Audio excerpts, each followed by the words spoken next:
नमस्कार दर्शकों, मैं उपेंद्र और आज की ये ग्रैंड मुलाकात बहुत ही खास होने जा रही है क्योंकि आप सबकी विशेष मांग पर आज हमारी मेहमान है डीएसपी ललिता मेहर जी। मैम बहुत बहुत स्वागत है आपका। नमस्कार जी नमस्कार मैम। मैं एक स्कूल में गया था और उस स्कूल में हमने 10वीं 12वीं के कुछ लड़कों से, कुछ खासतौर पर बच्चियों से हमने पूछा था कि आप क्या बनना चाहती हैं, तो उन्होंने कहा था कि मैं ललिता मेहर बनना चाहती हूँ।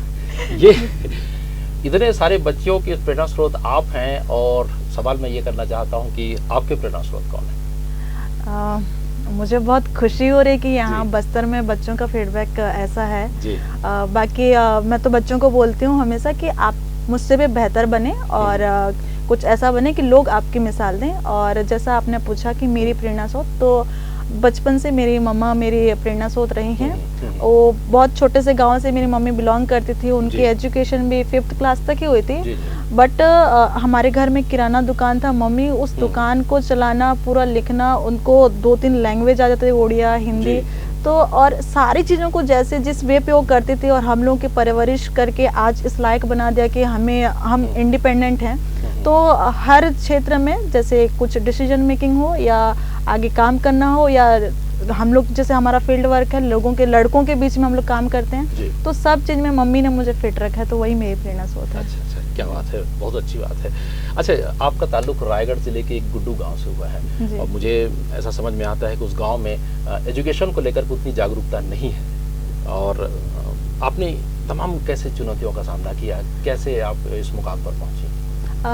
जैसा कि आपने बताया, मैं रायगढ़ में एक छोटा सा गांव है गुडू, तो उस गांव में एक्चुअली 5वीं तक का ही स्कूल है। अच्छा। और हाँ, वो प्राइवेट स्कूल में जब हम लोग पढ़ रहे थे तो नहीं था, एक ही सरकारी स्कूल था, 2 ही टीचर हम लोग को पढ़ाते थे।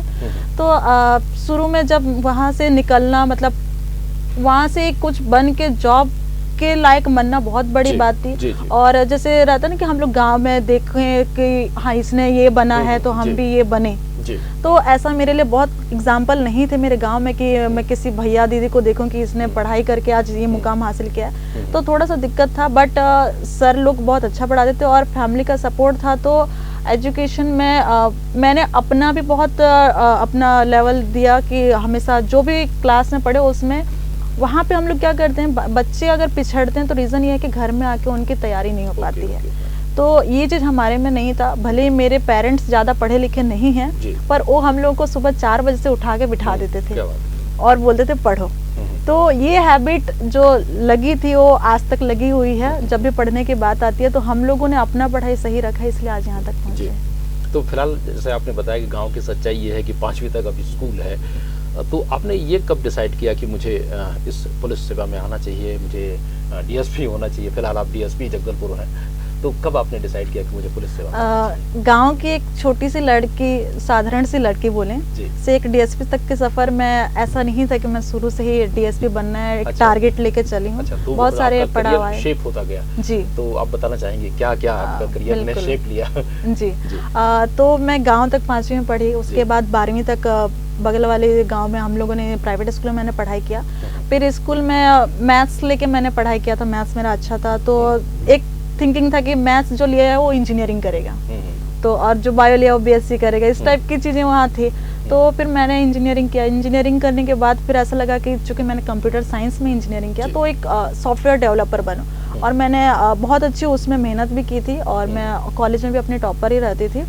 तो फिर मैं इसके लिए मैं चेन्नई भी गई थी, इंटर्नशिप मैंने किया था इन्फोसिस में। लेकिन घर से इतना दूर चेन्नई में रहना, घर वालों को भी थोड़ा, मतलब पहली बार बेटी को इतना दूर भेजे थे और मेरे लिए भी मुश्किल हो रहा था। फिर मैं घर वापस आई। उसके बाद फिर सोचा कि कुछ ऐसा करना चाहिए कि घर के पास भी रहूं और घर वालों की देखभाल करते हुए अच्छा कुछ कैरियर बना सकूं। तो मैं उसी लिए मैंने तैयारी किया। फिर मेरी व्यापम में मेरी नौकरी लगी रेवेन्यू इंस्पेक्टर की पोस्ट पे। तो रेवेन्यू इंस्पेक्टर चूँकि मतलब गांव में उसका बहुत मतलब बोल सकते हैं, क्योंकि गांव में मैक्सिमम लड़ाई झगड़े जमीन के नाम से होते हैं और सारे विवादों को निपटाने वाला आरआई होता है। तो मैं आरआई की पोस्ट में थी, अंबिकापुर में मैंने काम किया। पर जब मैं आ रही थी तो वहाँ उस समय मैंने देखा कि मेरे बैच के कई लोग सीजीपीएससी का एग्जाम दे रहे थे। और कुछ लोगों का सिलेक्शन भी हुआ था। तो वही लोग बताए कि इसमें डीएसपी भी बनते हैं। तब मुझे पहली बार पता चला कि कैरियर के मतलब अपने लाइफ के उस पड़ाव तक पहुंचने के बाद भी मेरे पास स्कोप है कि मैं पुलिस में आ सकती हूँ। अच्छा, उस जगह पर पहली बार एक हम कहेंगे बीज डला आपको पुलिस सेवा में आने का। जी। मतलब एक हम लोग को ऐसा लगता है कि पुलिस की लाइन में जिसको जाना तो उसके अलग से पढ़ाई या कुछ होगा, तो पहली बार मुझे वहाँ पता चला कि और यूनिफॉर्म किसको पसंद नहीं आता, अट्रैक्ट हर कोई होता है। नो डाउट मैं भी आज किसी गांव में जाती हूँ तो सबसे पहले बच्चे अगर मेरे पास आते हैं तो पहले यूनिफॉर्म को देख के आते हैं, बाद में वो मुझे जानते हैं और मेरे व्यवहार को जानते हैं। तो सेम फिर मैंने तैयारी स्टार्ट किया और रिसेंटली डेडिकेशन बोलें या घर वालों का सपोर्ट या सबका आशीर्वाद, सिर्फ 6 महीने में मैंने CGPSC क्रैक कर लिया। सिर्फ 6 महीने? जी। तो और पहले ही अटेम्प्ट में मैंने DSP का पोस्ट लिया था। क्या बात है। तो आपने बताया कि 6 महीने का वक्त लगा आपको DSP मुकाम पर आने में। आपको क्या लगता है, जैसे हमारे कुछ दर्शक ऐसे भी हैं जो आपकी तरह BSc बन के फाइट करना चाहते हैं, तो क्या उन्हें सलाह देती हैं आप? कितना वक्त लगेगा उन्हें या कितना वक्त लग सकता है? क्योंकि आपने बताया कि अभाव में आपने 6 महीने लगाए जी। तो ये अलग अलग होता है कि सब में? तैयारी किस तरीके से कर रहे हैं, उनके अंदर में डेडिकेशन कितना है और वो जुनून होना चाहिए कि मुझे कुछ बनना है। तो अगर इंसान चाहे तो कुछ भी कर सकता है। नो डाउट कुछ लोगों की अच्छी तैयारी के बावजूद उनका फर्स्ट अटेम्प्ट में नहीं निकलता है, बट मुझे लगता है कुछ तैयारी में उनका तरीका जो रहता है वो सही नहीं रहता हो गया, कहीं कुछ कमी करते होंगे। बाकी जब मैंने CGPSC की तैयारी किया, CGPSC और इंजीनियरिंग दोनों बहुत अलग अलग होते हैं, उसका सिलेबस सारा चीज़ अलग। पहली बार मैंने छत्तीसगढ़ को इतना डीपली पढ़ा, सारी चीज़ें पढ़ा, हिस्ट्री पढ़ा। तो जब मैं कर सकती हूँ तो कोई भी कर सकता है, क्योंकि मुझे पता है कि मेरा लेवल क्या था उस समय। तो मैं हमेशा बच्चों को बोलती हूँ कि अगर अच्छे से तैयारी करेंगे तो 6 महीने आराम से निकल सकते हैं। अभी CGPSC के कुछ पैटर्न बदल रहे हैं, जिसमें अभी मैंने देखा 7 पेपर में लॉ नया चीज़ आ गया है। तो हो सकता है कि 1 ईयर का अगर कोई तैयारी करे लेकिन सही तरीके से करे तो आराम से निकाल सकता है। जी। सवालों को थोड़ा सा मोड़ देते हैं, अब कुछ सवाल कामकाज को लेकर करते हैं। आपके हिसाब से अभी आप नक्सली क्षेत्र में हैं, तो नक्सली समस्या का क्या हल हो सकता है आपके अनुसार?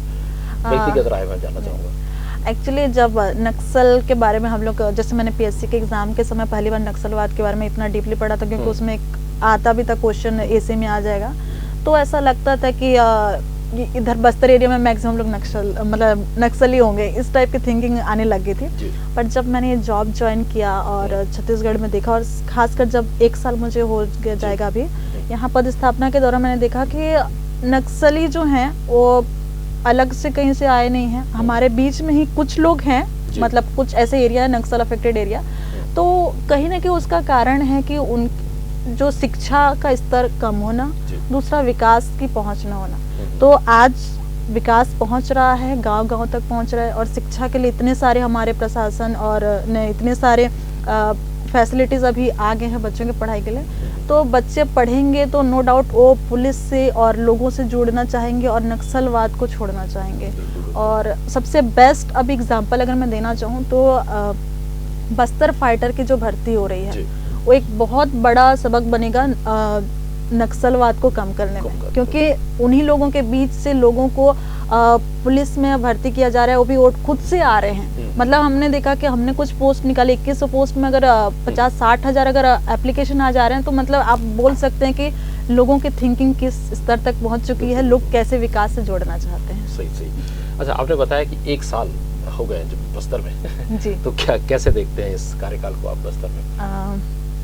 एक्चुअली मेरे यहाँ पे ह्यूमन ट्रैफिकिंग यूनिट में हुआ है पोस्टिंग। अच्छा। तो काम उसी का ही हो ऐसा नहीं है, हम लोगों की चूँकि हम लोग DSP में, तो यहाँ SP सर का बहुत अच्छा सपोर्ट मिला, और मुझे पुलिसिंग के साथ साथ कम्युनिटी पुलिसिंग, जो बेसिक पुलिसिंग, कम्युनिटी पुलिसिंग और लोगों के बीच काम करने का बहुत अच्छा मौका मिला।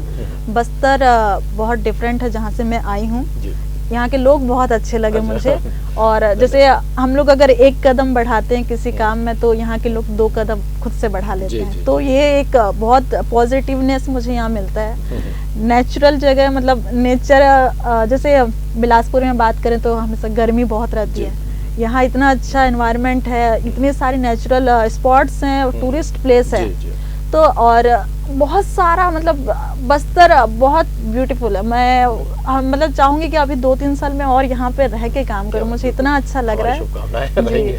और सबसे मोस्ट जो मैं यहाँ के सुनी थी बस्तर दशहरा, तो मुझे पिछले साल उसकी ड्यूटी करनी पड़ी थी, उसकी चीज़ें मुझे देखने को मिली। अभी गोंचा त्यौहार, तो यहाँ के त्यौहार, यहाँ के लोग, यहाँ का कल्चर और यहाँ के बीच लोगों में काम करके यहाँ पे जो चीज़ की कमी है उसकी मुझे ऐसा लगता है कि जैसे हम लोग स्कूल जाते हैं तो बच्चों से बात करते हैं, थोड़ा मोटिवेशन मिलता है, तो एक पॉजिटिवनेस है कि मैं यहाँ आके कुछ अपना इनपुट दे पा रही हूँ और लोगों को वो आउटपुट दिख रहा है। बिल्कुल। अभी बस्तर जो है 75 दिवसीय बस्तर दशहरा मनाने जा रहा है और ये दशहरा की एक अंतर्राष्ट्रीय स्तर पर पहचान है। आपने बताया कि दशहरा को आपको करीब से देखने का मौका मिला और जैसे हमें जानकारी है, आपको भी जानकारी होगी, बहुत सारी यहाँ पर रस्में होती हैं जो ट्राइबल कल्चर को टच करते हुए बताती हैं। तो आपको ऐसी कौन सी रस्म बस्तर दशहरा में अच्छी लगी या क्या कुछ खास लगा बस्तर दशहरा में जो अलग लगा आपको? लोगों की आस्था, मतलब आस्था हम लोग भी मतलब भगवान की पूजा करते हैं वहाँ पे भी, लेकिन यहाँ पे जो भगवान के लिए मैंने देखा आंगा देव जी को जब लेके आते हैं तो कैसे लोग मतलब उनको स्पर्श करने के लिए लोगों की जो होड़ मचती है और मतलब यहाँ पे लोगों में अलग ही क्रेज है। मतलब इतना भीड़, पहली बार मैंने किसी लॉ एंड ऑर्डर या फिर किसी भी ड्यूटी में इतना भीड़ मैंने कभी नहीं देखा था जितना बस्तर दशहरा में देखा था। और एकदम छोटी छोटी बारीकी से यहाँ पे जो पंडित लोग रहते हैं उन लोगों की जो पूजा का जो तरीका रहता है वो सारी चीजें हैं, मतलब मैं एक एक सिंगल चीज को डिस्क्राइब नहीं कर पाऊंगी, इतनी सारी चीजें हैं जी। क्योंकि मुझे जैसी जानकारी है 20-25 से ज़्यादा रस्में होती है तमाम। अभी हाल ही में एक पाट यात्रा नाम की रस्म हुई है। तो खैर आगे बढ़ते हैं प्रश्न की तरफ। इसमें आपका एक डिपार्टमेंट ऐसा है कि एक संजीदा डिपार्टमेंट माना जाता है, काफ़ी गंभीर डिपार्टमेंट। इसमें बहुत सारी चीज़ें ऐसी होती हैं कि कभी प्रेशर में काम करना हो जाता है, राजनीतिक दबाव हो जाता है, कभी जनता के बीच कुछ ऐसे दबाव क्षण आ जाते हैं, तो कितना मुश्किल होता है सबके बीच काम करना? सबसे इम्पोर्टेंट है कि आप कितने कॉन्फिडेंट हैं और दूसरा चीज़ आप सही होना चाहिए। अगर आप अपने जगह सही हैं तो सामने वाला भी आपको कुछ भी चीज़ करने के लिए बोलने से पहले 10 बार सोचेगा और कभी भी कोई गलत चीज़ के लिए उतना प्रेशर क्रिएट नहीं कर सकता अगर आप सही हैं तो। तो मैंने बस यही चीज़ देखा, मैं अपने जगह हमेशा सही रहती हूँ और तो मुझे उस टाइप का प्रेशर फील नहीं होता और हमारे जो सीनियर्स हैं वो बहुत सपोर्ट करते हैं। मैं डीएसपी रैंक के अधिकारी हूँ और हमारे ऊपर में एडिशनल एसपी और आईजी सर रहते हैं, तो ये कहीं ना कहीं है कि कहीं भी कुछ भी हो तो हमारे ऊपर हमारे सीनियर हैं जो सही गलत अगर हम कुछ कर रहे हैं तो नहीं आपको यहाँ पे ये वाला स्टैंड लेना चाहिए, ये हम लोगों को सपोर्ट मिल जाता है तो चीज़ें सारी हैंडल हो जाती हैं। जब आप यहाँ से विदा होंगे तो बस्तर जिले से कौन सी यादें हैं लेकर के जाएंगे और क्या खास क्षण होगा जो आप लगेंगे कि हाँ मुझे ये अच्छा लगा? इस क्वेश्चन के थ्रू मैं बोलना चाहूँगी कि नो डाउट आपने मेरा 1 साल तो पूछ लिया है, आने वाले 2-3 साल जो मैं रहूँगी उसका भी प्लानिंग आपने एक तरह से पूछ लिया है।